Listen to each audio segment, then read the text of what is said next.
Hello friend, आज हम बात करेंगे जैन धर्म के बारे में। आज के टाइम पे जैन धर्म पे गवर्नमेंट एग्जाम में बहुत ही ज़्यादा क्वेश्चंस पुट अप होते हैं, आप सभी लोग जानते होंगे। इसी के लिए मैंने एक ही पेज में आपके जैन धर्म से रिलेटेड जितने भी टॉपिक हैं वो सब चीज़ें आपके इसमें डाल दिया है। जो भी इम्पोर्टेंट फैक्ट हैं वो सब आपको दे दिए हैं, ये आपको मैं टेलीग्राम चैनल में आपको डाल दूंगा। तो अब हम स्टार्ट करते हैं कि जैन धर्म क्या है। तो जैन धर्म जानने से पहले हमें ये जानना होगा कि BC और AD क्या होता है, क्योंकि जब हम हिस्ट्री की बात करते हैं तो हमें BC और AD ईसा पूर्व और आपका ईस्वी ये हमेशा आता है। तो पहले हम ये जानें कि BC और AD क्या है। यदि हम पुराने टाइम की बात करें तो जब हमारे जीसस क्राइस्ट का जन्म हुआ था तो उसके जो पहले का जो काल है उसे हम BC कहते हैं या फिर ईसा पूर्व कहते हैं। यदि हम BC की बात करें तो इसे हम कहते हैं बिफोर क्राइस्ट। और ईसा के जन्म के बाद का जो टाइम है उसे हम AD कहते हैं। AD मीन्स होता है एनो डोमिनी। AD को ही हम CE भी कहते हैं, जिसे हम कहते हैं कॉमन इरा। जीसस के पहले की बात करें इसे हम BCE भी कहते हैं, जिसे हम कहते हैं बिफोर कॉमन इरा। तो आप लोग ये ध्यान रखना कि यदि BCE और CE आ जाए तो इसे हम कहेंगे BCE को बिफोर कॉमन इरा और CE को कहेंगे हम कॉमन इरा। यदि BC और AD आ जाए इसे हम कहेंगे बिफोर क्राइस्ट और आपका AD मतलब एनो डोमिनी। ये चीज़ मैंने आपको क्यों बताई, ये हमेशा आपके दिमाग में होती है कि BC और AD में क्या डिफरेंस है, तो ये आज मैंने आपको क्लियर कर दिया है। अब हम बात करते हैं जैन धर्म की। यदि हम जैन धर्म की बात करें तो पहले संस्थापक जो थे जैन धर्म के वो आपके ऋषभ देव थे।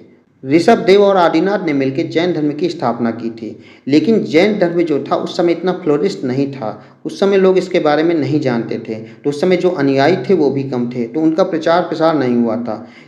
धीरे धीरे समय बीतता है। इसके बाद आते हैं 23वें तीर्थकर, जिसे हम पार्श्वनाथ कहते हैं। पहले हम देखें तीर्थकर क्या होता है। ये गुरु होते हैं जिन्हें हम तीर्थकर कहते हैं जैन धर्म में। तो जो 23वें तीर्थकर पार्श्वनाथ थे ये वाराणसी से बिलोंग करते थे। तो वाराणसी में इनका जो जन्म हुआ था वो आपका 850 ईसा पूर्व में हुआ था। तो जब ये आए थे तो इन्होंने बहुत ही ज़्यादा फ्लोरिश किया, आपके जैन धर्म को बहुत ही ज़्यादा बढ़ाया और इनके अनुयायियों की जो संख्या थी वो धीरे धीरे बढ़ने लगी। यदि हम बात करें आज के टाइम पे बहुत क्वेश्चन आता है कि कौशाम्बी का जो प्रभास गिरी स्थल है वो किससे रिलेटेड है और ये कहाँ पे स्थित है। तो यदि हम कौशाम्बी के प्रभास गिरी स्थल की बात करें तो ये आपका यूपी में स्थित है और ये 6 जैन तीर्थकर जो थे पद्म प्रभु उनसे रिलेटेड है। यदि उस समय बहुत ही ज़्यादा एक शब्द प्रचलित होता था कैवल्य शब्द, तो ये कैवल्य शब्द हमेशा क्वेश्चन में आता है, इसका मतलब क्या है। तो इसका मतलब है पूर्ण ज्ञान। जिसको भी पूर्ण ज्ञान हो जाता था वो कैवल्य की स्थिति प्राप्त कर जाता था। जैसे आप महावीर स्वामी को देखें तो उन्हें हम कैवल्य भी कहते हैं। क्यों कहते हैं? क्योंकि उन्होंने पूर्ण जो ज्ञान है वो उन्होंने प्राप्त कर लिया है। यदि हम मोक्ष के 3 साधन की बात करें जैन धर्म में तो वो हैं आपके सम्यक दर्शन, सम्यक चरित्र, सम्यक ज्ञान। जिन लोगों को इन 3 चीज़ों का ज्ञान होता था, इन साधन से अपनी जो जर्नी है वो पूरा करते थे, उन्हें मोक्ष की प्राप्ति हो जाती है। ये इसमें ऐसा कहा गया है। यदि हम 5 महाव्रत की बात करें उस समय जो पिलर थे, जो आपके प्रिंसिपल्स थे वो आपके कौन थे? सत्य था, अहिंसा था, ब्रह्मचर्य था, अस्तेय था, अपग्रह था। अहिंसा मतलब आप जानते हैं कि हिंसा न करना। उस समय कहा गया है कि जो आप यदि जैन धर्म का पालन करते हैं, पहली बात आप हिंसा नहीं करेंगे, दूसरी चीज़ आप हमेशा सत्य बोलेंगे, तीसरी चीज़ आप हमेशा ब्रह्मचर्य का पालन करेंगे और चौथी चीज़ आप अस्तेय रहेंगे। अस्तेय मतलब आप चोरी नहीं करेंगे और आप अपग्रह, अपग्रह मतलब आप लोभी नहीं होंगे। तो ये 5 जो है प्रिंसिपल हैं आपके जैन धर्म के। जो लोग इन्हें फॉलो करता था वो आपके मोक्ष की स्थिति में पहुंचता था। यदि हम जैन धर्म की बात करें तो जैन धर्म ने इसमें बहुत ही ज़्यादा महारत हासिल की है। आज भी आप देखिए जैन धर्म बहुत ही शांत रहते हैं। क्यों रहते हैं? क्योंकि ये 5 महाव्रत का पालन करते हैं और यदि मोक्ष की प्राप्ति करनी है तो ये 3 साधनों पे चलते हैं। यदि हम गृहस्थों की बात करें कि गृहस्थ जो थे उस समय वो कौन सा महाव्रत करते थे, उसका नाम था अनुव्रत। यदि हम प्राचीन जैन ग्रंथ की बात करें कि ऐसा कौन सा ग्रंथ है जो सबसे प्राचीनतम है, वो आपका 14 पूर्व जिसे कहते हैं या पूर्वी कहते हैं। जैन धर्म की यदि ज्ञान की बात करें तो उस समय आपकी गति, श्रुति, अवधि, मन, पर्याय और कैवल्य, इन चीज़ों से आपको ज्ञान प्राप्त होता था। यदि हम जैन धर्म के दर्शन की बात करें उस समय जो दर्शन लिखे गए वो कौन से थे? वो आपके 3 थे। पहला था आपका अनेकवाद, दूसरा था सप्तभंगिनीय और तीसरा था नववाद। ये 3 दर्शन आपके उस समय बहुत ही ज़्यादा लिखे गए और आज भी इनकी बहुत ही ज़्यादा डिमांड है, लोग इनको फॉलो करते हैं। एग्जाम में हमेशा ये पूछा जाता है कि ये चीज़ किससे रिलेटेड है। यदि अष्टव आ जाए, संवर आ जाए, निर्जला आ जाए, बंधन आ जाए, तो ये सब चीज़ें जो हैं आपकी जैन धर्म से रिलेटेड हैं। उस समय जैन धर्म में सभाएं हुआ करती थीं और इन सभाओं को उस समय संगीति कहते थे। यदि हम प्रथम संगीति की बात करें तो इसके जो अध्यक्ष थे वो आपके स्थूलभद्र थे। ये कब हुई थी? ये 300 ईसा पूर्व में हुई थी और पाटलिपुत्र में ये हुई थी। इसमें क्या हुआ था? इसमें जो लुप्त ग्रंथ थे, आपके जो खो गए थे ग्रंथ, वो आपका इसका संचयन था और 12 अंगों का जो संकलन था वो इसमें किया गया था। श्वेतांबर और दिगंबर का जो विभाजन था वो प्रथम जैन संगीति में ही हो गया था। ये क्वेश्चन हमेशा एग्जाम में आता है कि श्वेतांबर और दिगंबर का जो विभाजन हुआ था वो कब हुआ था? ये आपका प्रथम संगीति में हुआ था। ठीक है। यदि हम द्वितीय संगीति की बात करें तो द्वितीय जो संगीति थी वो 512 ईसा पूर्व से 513 ईसा पूर्व में हुई थी। यदि हम इसमें बात करें तो ये कहाँ हुई थी? ये आपकी वल्लभी में हुई थी और इसके जो अध्यक्ष थे वो देवार्धि क्षमा भ्रमर थे और इसमें जो है 11 अंगों का लिपिबद्ध किया गया था। तो ये सब चीज़ें इसमें बहुत ही ज़्यादा इम्पोर्टेंट हैं आपके एग्जाम प्रोस्पेक्टिव से। यदि हम बात करें कि जैन धर्म में जो प्रथा थी वो कौन सी थी? उस समय 2 प्रथाएं बहुत प्रचलित थीं। पहला आपका था संलेखना, दूसरा था संतारा प्रथा।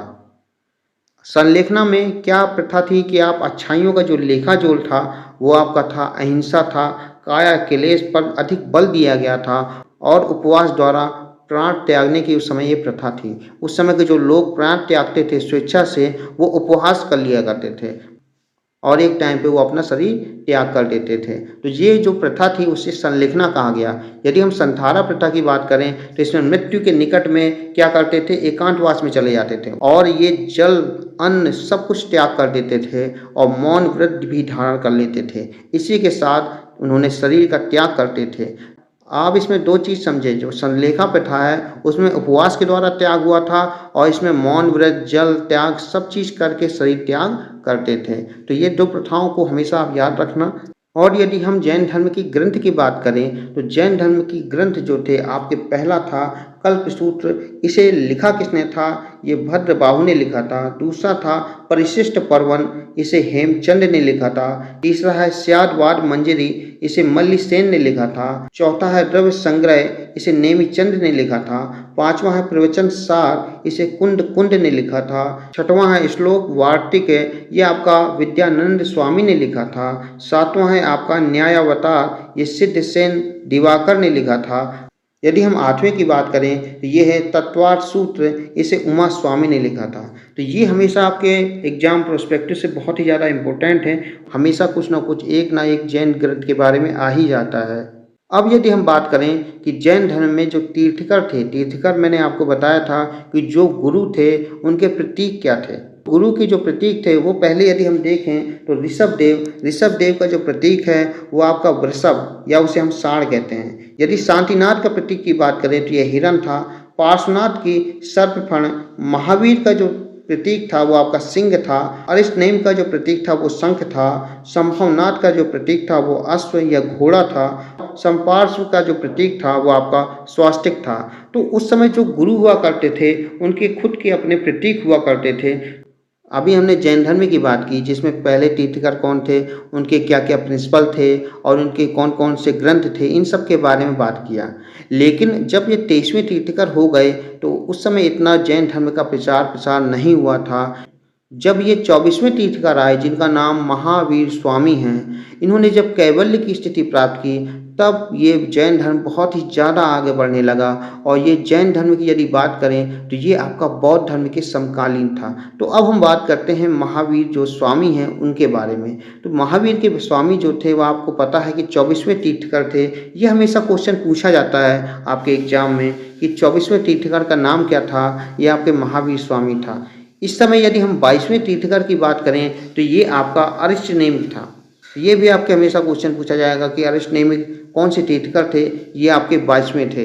यदि हम महावीर स्वामी की बात करें तो जो इनका जन्म हुआ था ये आपका 540 ईसा पूर्व में कुंड ग्राम में वैशाली में हुआ था।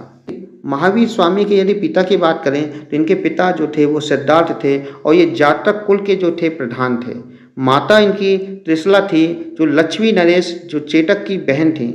यदि इनकी पत्नी की बात करें तो इनका नाम यशोदा था और इनकी एक पुत्री हुई थी जिनका नाम अनिज्या प्रियदर्शना था। इनका विवाह जमाली से हुआ था। आपको पता है जमाली जो थे वो शिष्य थे महावीर स्वामी के पहले। यदि हम महावीर स्वामी की मृत्यु की बात करें तो ये 468 ईसा पूर्व में 72 वर्ष की उम्र में पावापुरी में हो चुकी थी। इससे पता चलता है महावीर स्वामी थे वो बहुत ही ज़्यादा रईस परिवार के थे।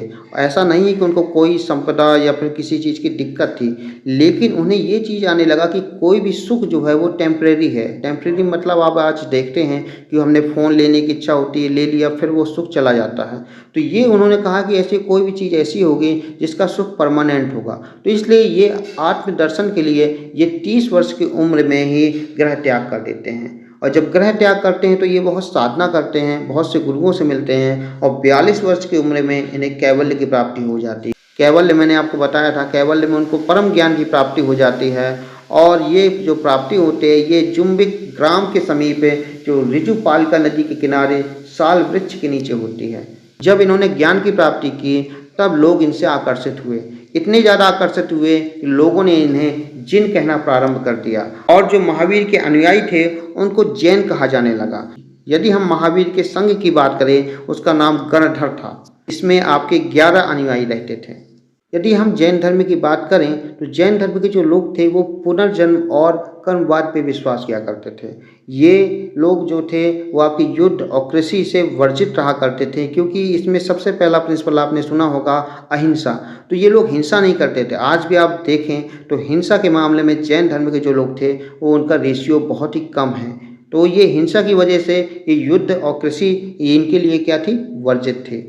पार्श्वनाथ के जो अनुयायी थे उनको क्या कहा जाने लगा था, उनको कहते थे निर्ग्रंथ। और पार्श्वनाथ ने 4 महाव्रत दिए जिसे कहते हैं सत्य, अहिंसा, अपग्रह और अस्तेय। ये आपका पार्श्वनाथ ने दिए थे। और यदि 5वें की बात करें जो आपका ब्रह्मचर्य है, ये आपका किसने दिया था, ये महावीर स्वामी ने दिया था। ये हमेशा क्वेश्चन में आता है कि महावीर स्वामी ने कौन सा महाव्रत दिया था। तो ये 5वां महाव्रत कौन सा था, ये ब्रह्मचर्य था। जो 4 थे वो आपके पार्श्वनाथ ने दिए थे। यदि पार्श्वनाथ के निर्वाण की बात करें, ये गिरिडीह जिले में संवेद पर्वत में हुआ था इनका। यदि जैन धर्म के ग्रंथ की बात करें, ये किस में लिखे गए हैं, ये आपका अर्धमागधी में लिखे गए हैं। यदि हम जैन धर्म के साहित्य की बात करें तो इसे हम आगम कहते हैं। यदि जैन धर्म के महत्वपूर्ण जो उत्सव है उसकी बात करें तो इसका नाम महामस्तकाभिषेक है। ये महत्वपूर्ण उत्सव है जो जैन धर्म में मनाया जाता है। कोई भी एग्ज़ाम हो, सभी एग्ज़ाम में ये नोट्स हैं वो आपके लिए बेनिफिट होंगे, क्योंकि ये क्विक रिवीजन के लिए आपके लिए बेस्ट है। आई होप आपको ये वीडियो पसंद आया होगा। प्लीज़ इस वीडियो को लाइक करें, सब्सक्राइब करें। धन्यवाद।